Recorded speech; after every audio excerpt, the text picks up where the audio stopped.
مسا عليك يا صديقي الميلانيستا، واهلا وسهلا بيك في حلقة جديدة من سلسلة حلقات ما قبل المباراة، واللي هنتكلم فيها النهاردة عن ما قبل مواجهة الميلان مع فريق باريس سان جيرمان. وطبعا انت اول ما دخلت الحلقة ديت فانت بتسأل نفسك سؤال واحد: هو ليه احنا بنعمل الحلقة دي اساسا؟ فريق باريس سان جيرمان ده واكل 4 من فريق نيوكاسل، فمش مستاهلة يعني ان احنا نعمل لها حلقة مخصوص او نقعد نذاكر باريس سان جيرمان ونوجع دماغنا بايه التفاصيل اللي في المباراة. بمنتهى البساطة احنا هنشوف نيوكاسل عمل ايه وازاي كسبهم 4 وهنعمل زيه، سهلة اهي وبسيطة.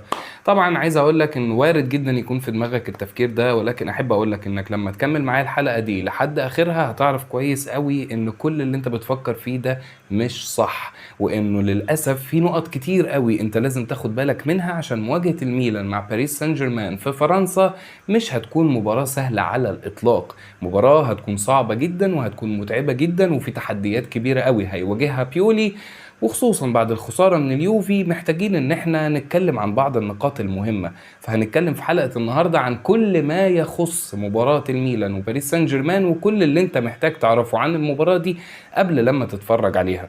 ولكن قبل ما نبتدي حلقتنا لازم كالعادة ان احنا نفكر الناس انه ما تنسوش يا جماعة الدعاء لأهلنا واخواتنا في فلسطين، ان ربنا يقويهم ويصبرهم ويثبتهم على تحمل كل المجازر والعنف والقتل اللي بيحصل معاهم. ربنا يرحم كل شهدائنا ويشفي كل مصابينا في غزة، وإن شاء الله الفترة دي والأزمة الصعبة دي تعدي على خير.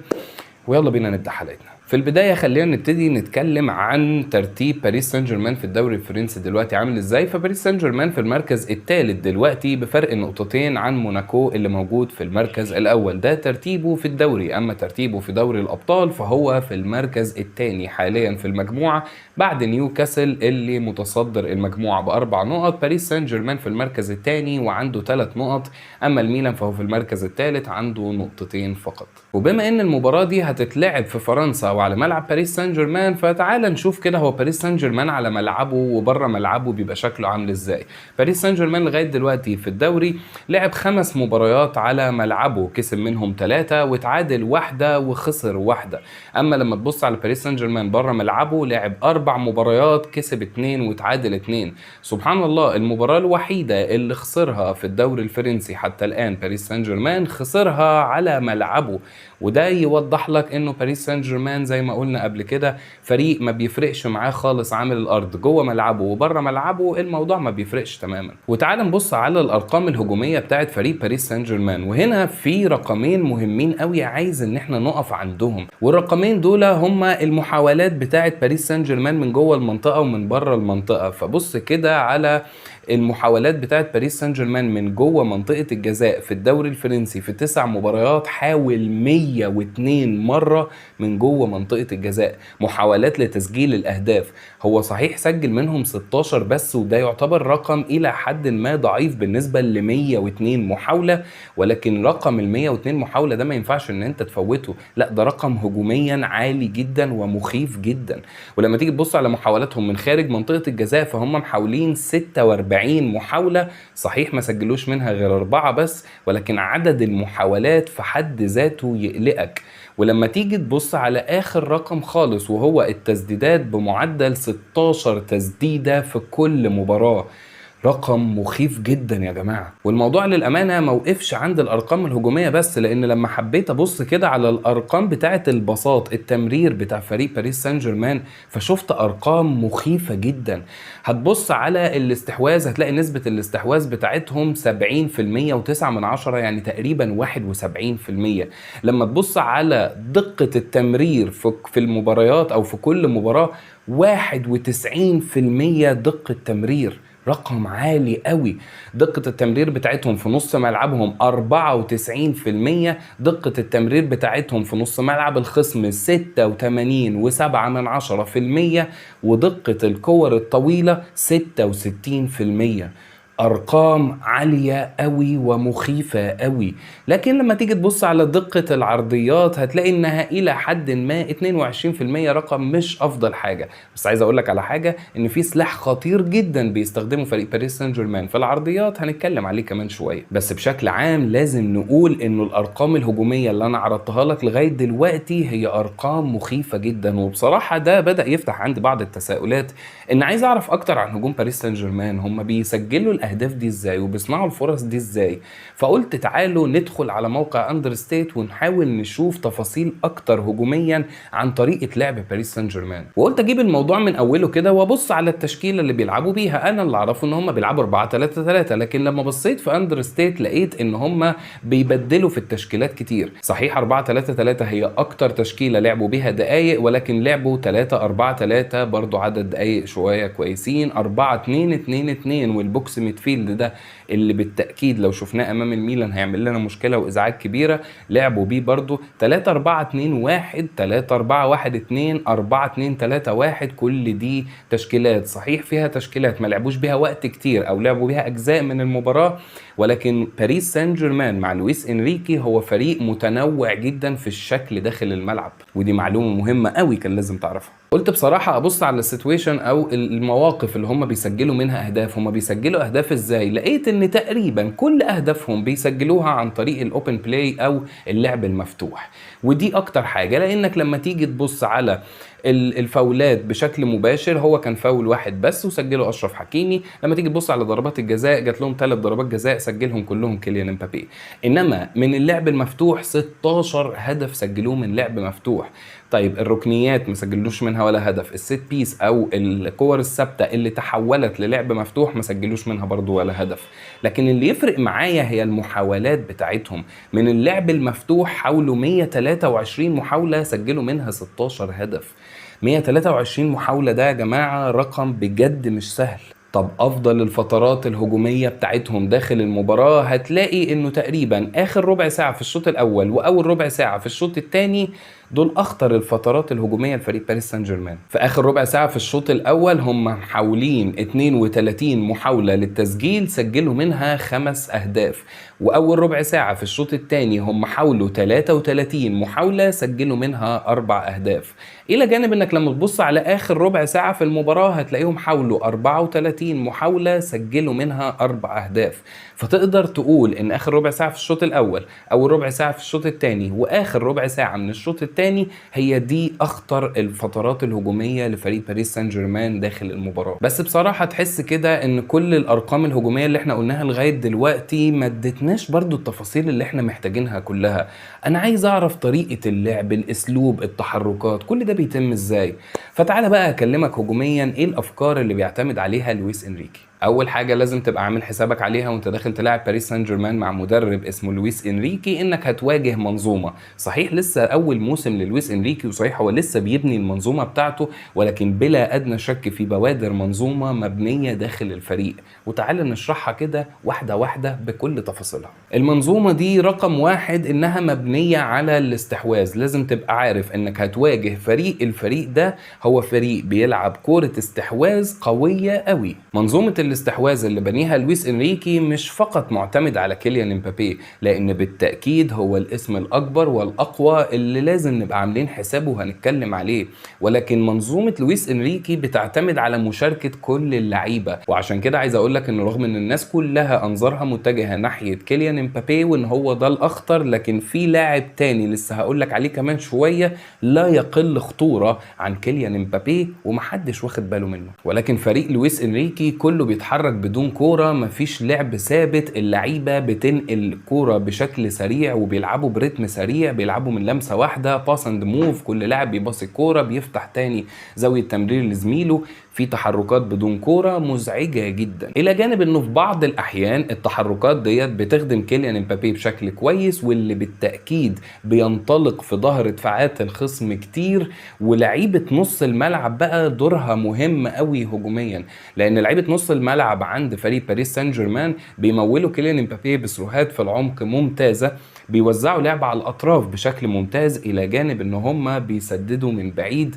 تقدر تقول ان نص ملعب فريق باريس باريس سان جيرمان هو المحرك الرئيسي لخط هجومهم. الى جانب بقى انه نص ملعب فريق باريس سان جيرمان بيلعب ما بين الخطوط وفي انصاف المساحات بشكل مخيف، يعني هتلاقي ان هما ما بيبقاش واقف في حضن المدافعين بتوع الفريق الخصم، لا يا باشا، ده هتلاقيه ان هو بيتسرسب كده من غير ما تاخد بالك، ويلاقي لنفسه مكان ومساحة حلوة يقف فيها ما بين نص ملعبك وما بين خط دفاعك. وحال ما بيستلم الكورة زي ما قلت لك من شوية، وزع على الاطراف، بينيات في العمق، تسديد من بعيد، كل اللي انت عايزه هتلاقيهم بيعملوه. الى جانب ان منظومه لويس انريكي بتعتمد على فكره انه دايما وهو بيهاجم بيكون موسع الملعب على الاطراف، دايما فاتح الاطراف، دايما في لعيبه بتشد الملعب على الطرفين. طب ليه هو بيعمل كده؟ عشان بمنتهى البساطه هو عارف انه بما انه هيلعب كره استحواذ، فمعظم الفرق اللي هو هيواجهها هتكون متكتله قدامه دفاعيا، وبالتالي هو بيحاول قدر المستطاع انه يخلي الفريق الخصم بيدافع بعرض الملعب،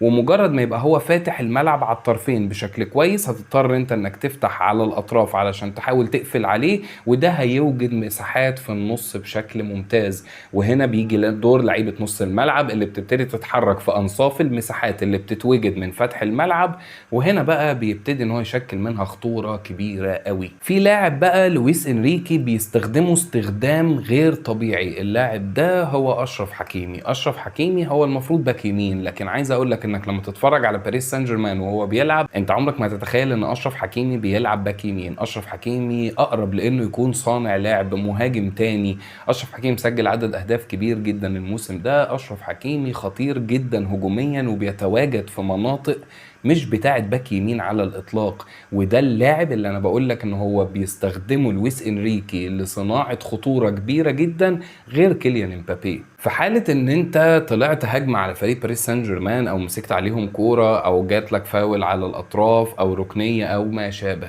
فلازم تبقى واخد بالك كويس قوي وانت بتلعب الكور دي انك تعمل ضغط عكسي بشكل كويس. طب ليه؟ علشان بمنتهى البساطة المرتدات بتاعت فريق باريس سان جيرمان هم بيمتلكوا عندهم في الخط الهجومي سرعات مخيفة، والفكرة هنا انه مش بيعمل مرتدة بالشكل اللي هو لاعب بياخد الكورة وبينطلق بيها في المساحة او يبتدي ينقلها ويبتدوا يعملوا مرتدة. لا، باريس سان جيرمان في معظم الاوقات تحس خلقهم ضيق، بيقطعوا الكورة ويروح رامي الطويلة على طول في المساحة علشان السرعات اللي عنده تبتدي انها تنطلق بالكورة.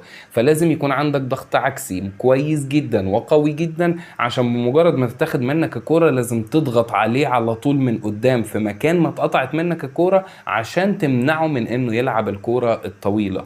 اتمنى النقطة دي يعني يكون بيولي واخد باله منها. في نقطتين مهمين جدا هجوميا، لو كرونيتش هيكون موجود اعتقد ان احنا يعني هنزعل كتير. يعني اتمنى لو كرونيتش هيلعب اتمنى انه ما يلعبش بنفس الشكل اللي هو عمله امام اليوفي في الشوية اللي نزل لعبهم في الشوط الثاني. ليه بقى؟ لانه لعيبه باريس سان جيرمان بتشوط من على حدود المنطقه كتير قوي، وخد بالك انه لعيبه باريس سان جيرمان لسه من شويه قايل لك ان هم بيتحركوا ما بين الخطوط، ولعيبه نص الملعب بتاعتهم بتلاقي انصاف المساحات بتتحرك فيها.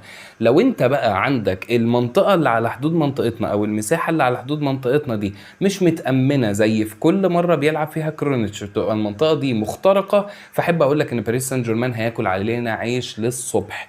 اما لو كرونيتش هيلعب بمستوى يعني ليه علاقة بلاعب رقم 6 او مش هيلعب كرونيتش اصلا، فنقدر نقول ان دي نقطة هنعرف نتعامل معاها الى حد ما.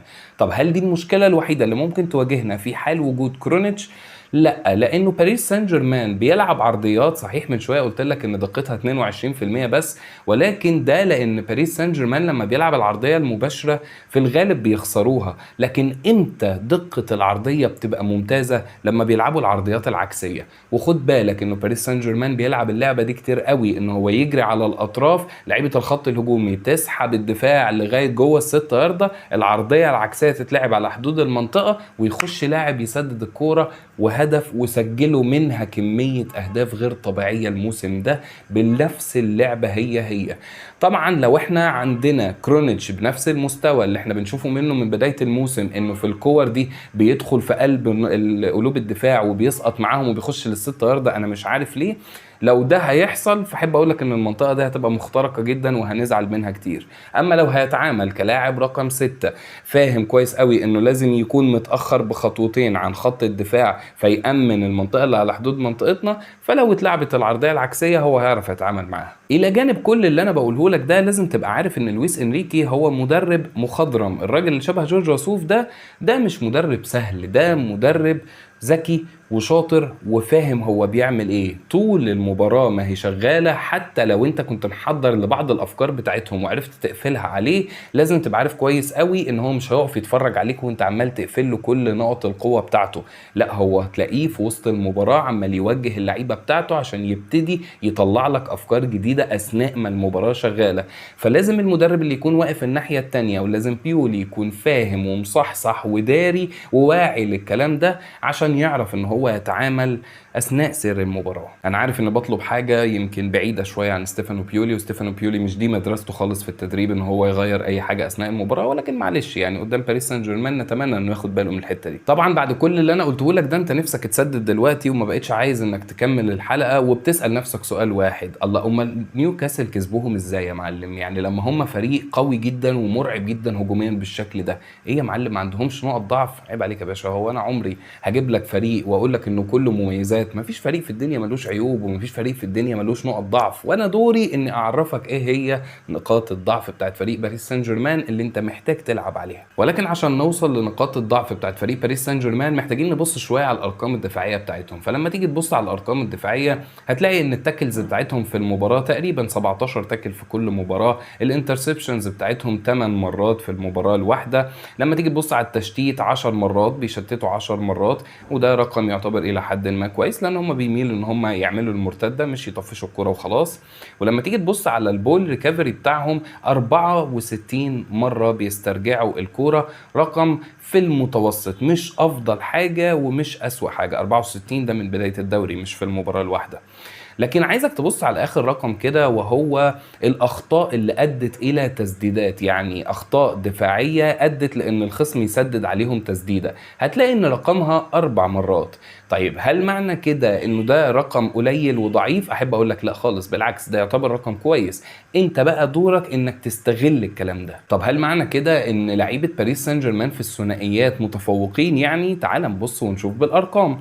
لما تيجي تبص على الثنائيات هتلاقي ان نسبه فوزهم بالثنائيات 50%، نسبه فوزهم بالثنائيات الارضيه 51%، نسبه فوزهم بالثنائيات الهوائيه 42%. خسروا الاستحواذ من بدايه الدوري 119 مرة. ارقام توضح لك ان لعيبه باريس سان جيرمان عندهم بعض المشاكل الدفاعيه ومش افضل حاجه في الثنائيات. بس احنا كالعاده مش بنعتمد على الارقام بس، وبنحب نتفرج على الماتشات عشان نعرف ايه هي نقاط الضعف في اساليب اللعب. فتعال اقول لك بقى ايه نقاط الضعف بتاعت باريس سان جيرمان في اسلوب اللعب بتاعهم. رقم 1: الارتداد الدفاعي بتاعهم ضعيف. يعني عايز اقول لك ان هم بيلعبوا كرة استحواذ ونسبة الاستحواذ بتاعتهم 70% وكل الكلام الجميل ده، بس رغم كده الفريق ده الضغط العكسي بتاعه مش اقوى حاجة. تقدر بمنتهى البساطة انك تعرف تعمل مرتدات عليهم عادي جدا، ولكن لازم تبقى واخد بالك انه الارتداد الدفاعي بتاعهم بطيء، ولكن انت لازم تكون سريع في المرتدة بتاعتك. انما لو هتعتمد على انك تسلمها للياو والياو يفضل يتنطط عليها لحد لما يوصل على الطرف، لا خلاص كده الدفاع بتاعهم هيرجع عادي جدا وهيتعاملوا مع الكرة عادي. لازم المرتدات بتاعتك تبقى سريعة. العرضيات والركنيات والكرات الثابتة اللي على الاطراف كل دي نقاط ضعف بالنسبة لدفاع فريق باريس سان جيرمان، ما بيعرفوش يتعاملوا معاها خالص وتسجل عليهم اهداف كتير من الكور الثابتة والعرضيات.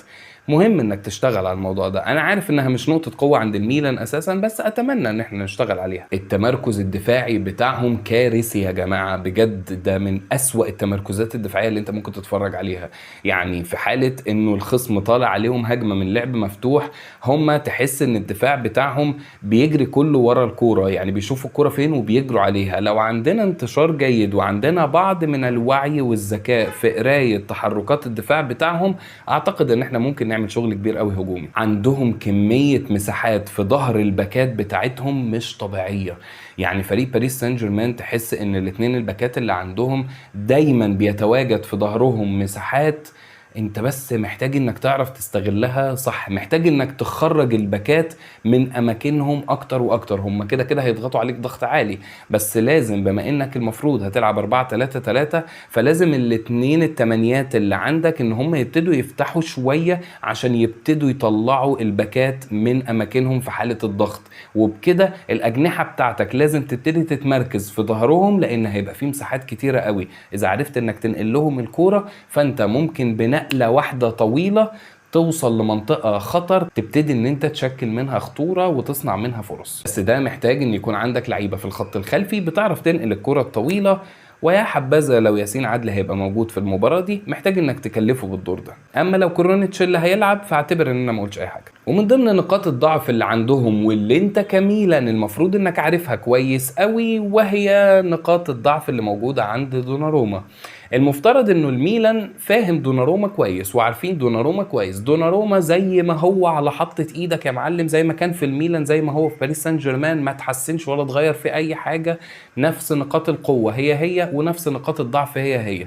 طب ايه نقاط الضعف بتاعت دوناروما؟ في حاجتين مهمين قوي المفروض ان انت كميلانيست عارفها، والمفروض ان انت كبيولي تكون عارفها كويس. شوط في الضيقه، شوط ارضيه في اخر الزاويه، هدف يا معلم في دوناروما. ما اعتقدش ان بيولي ما يعرفش المعلومه دي، وما اعتقدش ان لعيبه زي الياو ما يعرفوش المعلومه دي. المفروض ان انت تبقى مفهم اللعيبه انه امام دوناروما شوط له في الضيقه او شوط له ارضيه في اخر الزاويه هدف، ويا حبذا لو شطها ارضيه على يمينه، يعني ما بيصدهاش خالص. انما هتفضل تشوط له الكور الطويله والكور العاليه والكور اللي مش عارف ايه، هو بيعرف يصد الكور دي. هتقول لي يا عم طب واحنا علينا بايه من وجع الدماغ ده كله؟ ما نشوف نيوكاسل عملوا ايه يا عم ونعمل زيهم، والموضوع ابسط من كده بكتير. هقول لك انه للاسف يا صديقي ما ينفعش انك تعمل اللي عمله نيوكاسل امام باريس سان جيرمان. نيوكاسل كسبهم 4-1، لكن انت ما تقدرش تلعب بنفس الطريقه بتاعتهم. ليه؟ لانه بمنتهى البساطه نيوكاسل معاهم مدرب، المدرب ده حاطط منظومه، والمدرب ده بيحضر وبيذاكر للمباريات قبلها، وحاطط منظومه وطريقه لعب ثابته بيلعب بيها امام كل الخصوم. المنظومه دي من ضمنها الاستحواذ بضغط عالي وضغط عكسي بشكل مميز جدا. عنده منظومه ضغط عالي قويه جدا، ودي اللي مكنته ان هو يسجل الهدف الاول في باريس سان جيرمان عن طريق الضغط العالي. وبالتالي كل العوامل اللي ساعدت نيوكاسل ان هو يكسب باريس سان جيرمان للاسف مش موجوده عندنا في الميلان. الميلان اسما انه بيلعب كرة الاستحواذ، اسما انه بيعمل ضغط عالي، ولكن الاستحواذ بتاعنا مخترق والضغط العالي بتاعنا مش فعال. ومش فعال دي بقول لك واحنا بنلاعب فرق في الدوري الايطالي زي كالياري وامبولي. لكن لما تيجي تبص على فريق زي باريس سان جيرمان نسبة تمريراته الصحيحة في نص ملعبه 94%، اعرف ان الضغط العالي بتاعك عمره ما هيكون فعال. وبالتالي دي اول نقطة انت محتاج تعملها بقى في السؤال اللي هنقفل بيه الحلقة. احنا نلاعب ازاي فريق بالشكل اللي احنا اتكلمنا عليه ده؟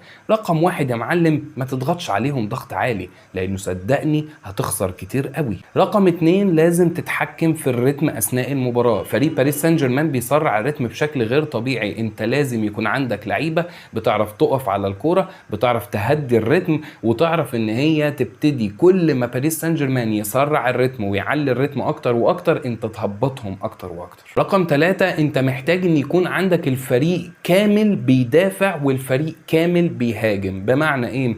بمعنى انه وانا بدافع لازم ال11 يكونوا بيتحركوا جنب بعض. فكرة ان الياو بيتمشى، فكرة ان اصل جيرو مش قادر ومعلقين له محاليل في نص الملعب، ده مش هينفع. رقم 4، انت لازم تكون بتدافع كمنظومة زي ما عملت امام دورتموند، انت محتاج تعمل امام باريس سان جيرمان. ما تخليش اللعيبة بتاعتك تطلع تجري ورا لعيبة باريس سان جيرمان اللي بتتحرك بدون كرة بشكل كويس جدا، لان صدقني هنزعل جامد. وطبعا في حد دلوقتي هيقول لي انت مكبر الموضوع قوي يا عم، باريس سان جيرمان يعني مش بالقوة اللي انت عمال تتكلم عليها ديت. هقول لك يا صاحبي خلينا نتكلم بصراحة. فريق الميلان بعد اسبوعين من التوقف الدولي رجعنا بأداء امام اليوفي اقل ما يقال عليه هجوميا انه صفر. احنا هجوميا كنا صفر بمعنى كلمة صفر. ده يوضح لي او يخليني اسال بعض التساؤلات كده اللي توضح لي ايه اللي ممكن يحصل امام باريس سان جيرمان. ايه التساؤلات ديت؟ هو بيولي كان بيعمل ايه خلال الاسبوعين دول؟ هل كان بيحضر للمباريات؟ طب لو كان بيحضر للمباريات اللي هو داخل عليها، هل اللي شفناه امام اليوفي ده نتيجة التحضير؟ تبقى كارثة. فبالتأكيد اللي شفته قدام اليوفي ده لا ينم عن تحضير على الإطلاق. طب ده معناه إنك في أسبوعين ما حضرتش ليوفنتوس وفي يومين هتحضر لباريس سان جيرمان. ولو نزلت لعبت قدام باريس سان جيرمان مباراة كبيرة جدا وكنت محضر لكل التفاصيل بتاعتهم، يبقى ده معناه ان بيولي من بدري قوي وهو رامي الدوري يا معلم، ولا مركز في يوفي ولا مركز في اي حاجة، ومركز بس على ماتشات تشامبيونز ليج. واذا ده حصل فاعرف ان احنا امام نابولي هنزعل جامد زي ما زعلنا امام اليوفي. اكتر حاجة هتعرفني اذا كان بيولي محضر لمباراة باريس سان جيرمان ولا لا هي التشكيلة لو لقينا فيها كرونيتش اعرف ان بيولي مش مذاكر، لانه كرونيتش في افضل مستوياته مش هينفع في المباراة امام باريس سان جيرمان، ما بالك لو كرونيتش في اسوأ حالاته. وبالتالي ده ممكن يوضح لك شوية ايه توقعاتي انا لمباراة بكرة. انا توقعاتي للأسف سلبية، ولكن مش مهم خالص توقعاتي، الاهم من توقعاتي هو توقعاتك انت. انزل سيبها لي تحت في الكومنتات، قول لي انت متوقع ايه بكرة لمباراة باريس سان جيرمان مع الميلان. وقبل ما نقفل حلقتنا لازم اشكرك على تواجدك معايا، وبشكرك على حضورك للحلقة، وبفكرك ان قبل ما تخرج من الحلقة انك ما تنساش اهلنا واخواتنا وحبايبنا في فلسطين بالدعاء، انك تدعي لهم ربنا يقويهم ويصبرهم ويثبتهم، وربنا يرحم كل شهدائنا ويشفي كل مصابينا، وان شاء الله يعني الغمة دي تنزاح عن قريب بإذن ربنا. بشكركم جدا على المتابعة، اشوفكم بقى بكرة بعد الماتش. سلام.